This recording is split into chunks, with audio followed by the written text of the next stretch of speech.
हाय viewers. Gold, सोना खरीदना किसे पसंद नहीं है। खासकर हम फीमेल सेगमेंट, हम तो इसके दीवाने होते हैं। भले हम किसी भी ओकेजन, फेस्टिवल्स पे आर्टिफिशियल ज्वेलरी पहनते हो, परंतु फिर भी सोने, हीरे की चमक से हम खुद को रोक नहीं पाते हैं और हमारा दिल हमें मजबूर कर देता है गोल्ड ज्वेलरी खरीदने को, भले वो वर्षों तक हमारे वार्डरोब की शोभा बढ़ाता रहे। एक अनप्लान्ड वे में लॉन्च की गई ऐसी ज्वेलरी ब्रांड जिसकी शोरूम बंद होने की कगार पर आ गई थी, परंतु आज यह ब्रांड टाटा के लिए वरदान बन चुकी है। देश भर में गोल्ड ज्वेलरी का फेमस ब्रांड तनिष्क, जो कि आज एक सिर्फ ब्रांड बनकर हमारे सामने नहीं उभरा है, बल्कि यह हमारी वर्षों पुरानी संस्कृति और परंपरा को सहेजने और उसे आगे बढ़ाने का मानो एक खूबसूरत माध्यम बन बैठा हो। हम कितने भी मॉडर्न हो जाए, परंतु शादी जैसे अवसर पर पहने जाने वाले ज्वेलरी का अपना एक अलग ही महत्व होता है। गोल्ड ज्वेलरी हमारी सांस्कृतिक एवं पारंपरिक विरासत से हमें जोड़े रखती है। तनिष्क, जिसका मतलब ही गहना होता है, जिसमें तन का मतलब शरीर और निष्क का मतलब हार छुपा होता है। टाटा की कंपनी टाइटन कभी बंद होने के कगार पे थी, तो आखिर ऐसी कौन सी जादू की छड़ी इसने घुमाई जो आज इतनी सफलता बटोर रखी है। पैसा तो हम सभी कमा लेते हैं, लेकिन कुछ ही ऐसे हैं जो पैसा बनाना जानते हैं, जिसमें टाटा का तनिष्क की बात ही कुछ और है। यूँ तो 1984 में टाइटन कंपनी की शुरुआत हो गई थी, जहाँ पे तमिलनाडु की एक investment company Tamil Nadu industrial development corporation, जिसे टिडको के नाम से जाना जाता है, उनके साथ उनका टाई अप था। टाइटन की घड़ियां हम सभी की कलाई का हिस्सा हमारे लाइफ में कभी न कभी किसी न किसी पड़ाव पे जरूर बनी है।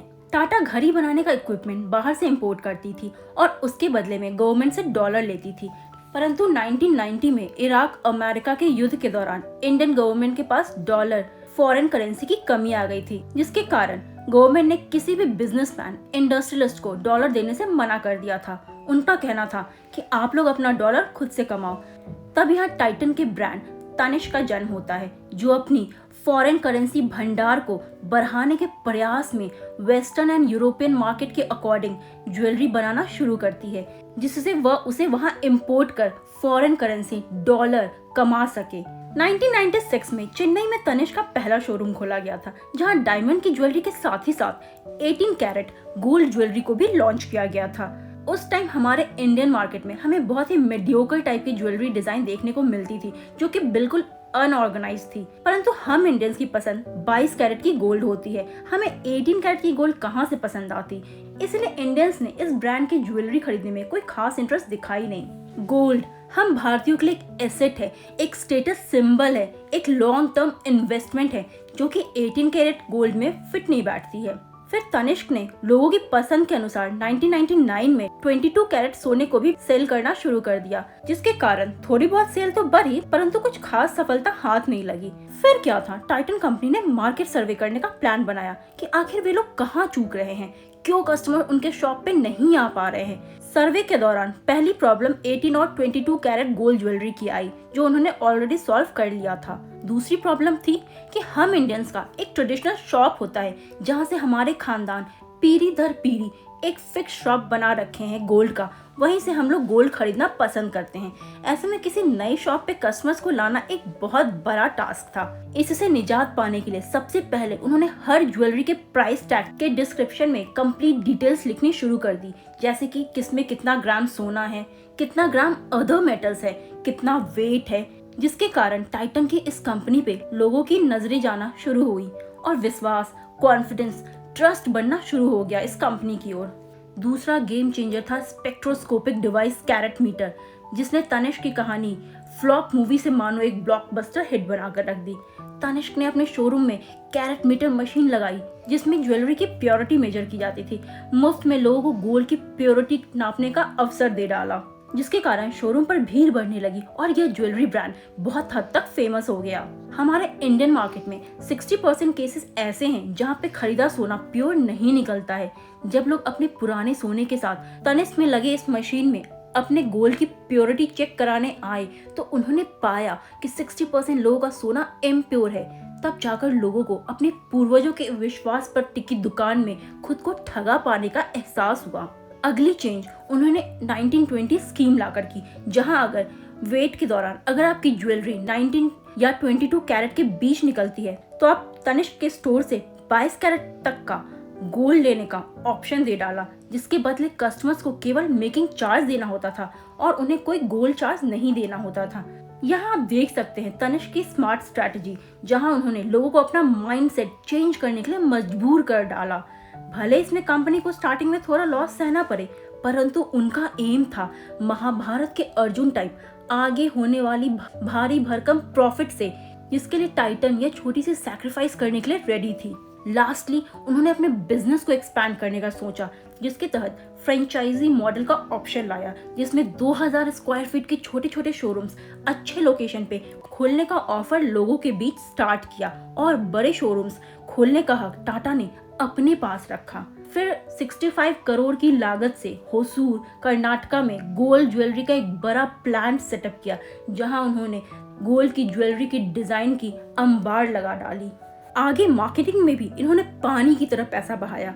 जोधा अकबर, पद्मावत जैसी बड़ी नामी गिरामी फिल्मों के जरिए अपनी ज्वेलरी का एडवर्टीजमेंट करना शुरू कर दिया। सेल को बड़ी तादाद में बढ़ाने के लिए गोल्डन हार्वेस्ट नाम का एक स्कीम लॉन्च किया, जहां पे 11 मंथ की इंस्टॉलमेंट कस्टमर खुद देते थे और लास्ट 1 मंथ का इंस्टॉलमेंट कंपनी अपनी ओर से पे करने का ऑफर लाया, जिसमें लोगों को टुकड़ों टुकड़ों से एक एसेट बढ़ाने का ख्वाब पूरा करने का सपना दिखने लगा। इसने तो मानो तनिष्क की सेल को रॉकेट की स्पीड से बढ़ा डाली। नो डाउट महंगे शोरूम वाले इस ब्रांड में एक क्लास है। आगे इन्होंने हर एज ग्रुप, हर क्लास के लिए उनकी नीड के अकॉर्डिंग ज्वेलरी खरीदने का ऑप्शन दिया, जैसे वर्किंग क्लास वेमेन के लिए लाइट ज्वेलरी जो simple, sober and easily carried हो और कम पैसों में आ जाए। उसके लिए उन्होंने तनिष्क मिया लॉन्च किया, जो कि 18 कैरेट में होती है और 3000 रुपीज से स्टार्ट होती है। लग्जरी क्लास के लिए उन्होंने तनिष्क जोया लॉन्च किया, जिसमें 70,000 रुपीज से ज्वेलरी स्टार्ट होती है। आप देख रहे हैं ना कितनी चालाकी और बुद्धिमत्ता से तनिष्क ने 3 सेगमेंट को कवर किया, जो कि average, working and rich people को रिप्रेजेंट करती है और उनको अपनी ओर अट्रैक्ट किया। बट आप यह भूल रहे हैं कि हमारे इंडिया में सबसे बड़ा स्थान वेडिंग ज्वेलरी का होता है, जहां ज्वेलरी का 50% पार्ट शादी ब्याह के नाम पे बिकता है। इस समस्या के हल के लिए इन्होंने रीवा वेडिंग ज्वेलरी का ऑप्शन देकर एक बार फिर से लोगों को अपनी ओर आने के लिए मजबूर कर दिया। उन्होंने 13 कम्युनिटी समाज के दुल्हन ब्राइड को कवर किया। हमारे भारत में बंगाल की दुल्हन राजस्थान की दुल्हन से अलग दिखती है, तमिलनाडु की दुल्हन बिहार, पंजाब और यूपी की दुल्हन से अलग दिखती है। सो तनिष्क ने दुल्हन के रिलीजन, कल्चर के हिसाब से ज्वेलरी बनानी और बेचनी शुरू कर दी, जिसके कारण देश के हर एक कोने से लोग तनिष्क की ओर अपना कदम बढ़ाना स्टार्ट कर दिया। आज इस ब्रांड ने देश के 282 शहरों में 483 जगह अपनी ज्वेलरी शोरूम खोल रखी है। आई नो तनिष्क की making charge other gold shop के मुकाबले थोड़ी ज्यादा है, परंतु इसके डिजाइन भी और दुकानों, ब्रांड्स के कंपैरिजन में 50 गुना बेहतर होते हैं।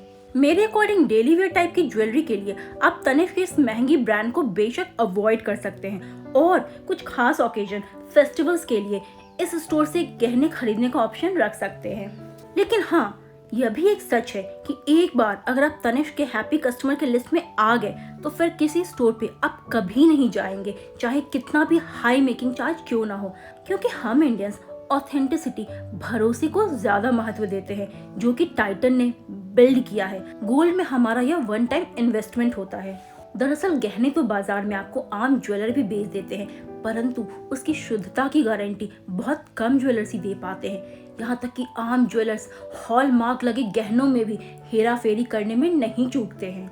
तनिष्क एम्प्लॉय से लेकर कारीगरों सबको एक प्रॉपर एनवायरनमेंट देता है, चाहे बात हो वेल इक्विप मशीनरी की या फिर हाई टेक्नोलॉजी की, जिसमें तनिष्क बेशक अव्वल है। जिसके कारण जहां गोल्ड ज्वेलरी बनाने में औरों के 50% तक गोल्ड वेस्ट होते हैं, वही तनिष्क को केवल 0.15% तक गोल्ड वेस्टेज का अनुभव करना पड़ता है।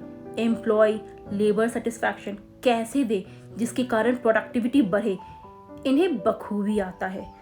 30 सालों में इनके गहनों में आज तक मिलावट का कोई किस्सा अभी तक सामने नहीं आया है।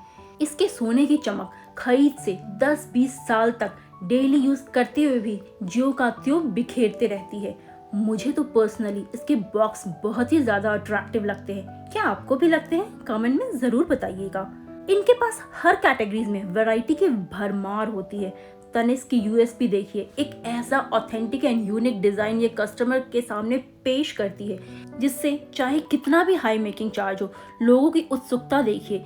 इसके बावजूद लोगों में इसकी ज्वेलरी अपनाने की एक अलग ही होड़ होती है। लोगों के लिए यह एक ज्वेलरी का परफेक्ट डेस्टिनेशन के रूप में सामने आया है।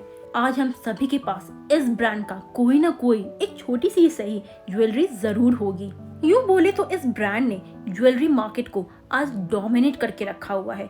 एक ऐसा कनेक्शन बिल्ड किया है जिससे लोगों में यह भरोसा कायम हो गया है कि भले यह ब्रांड महंगा है पर शुद्ध है।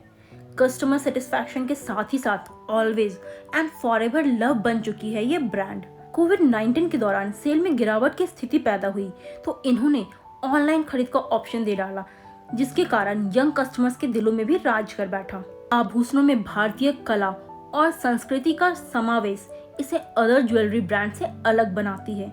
इसके एडवर्टीजमेंट में परिवार, रिश्ते और परंपराओं की झलक देखने को मिलती है जो कस्टमर्स के दिल को छू लेती है। यह ब्रांड अपने कस्टमर्स के साथ एक ऐसा इमोशनल रिलेशन स्टैब्लिश करने की कोशिश करता है जिसे इसकी सफलता का मूल मंत्र भी मान सकते हैं। यह ब्रांड टाटा के लिए उसका एक चमकता सितारा के रूप में सामने आई है। तो चलिए फिर मिलते हैं किसी और टॉपिक के साथ। तब तक के लिए बाय।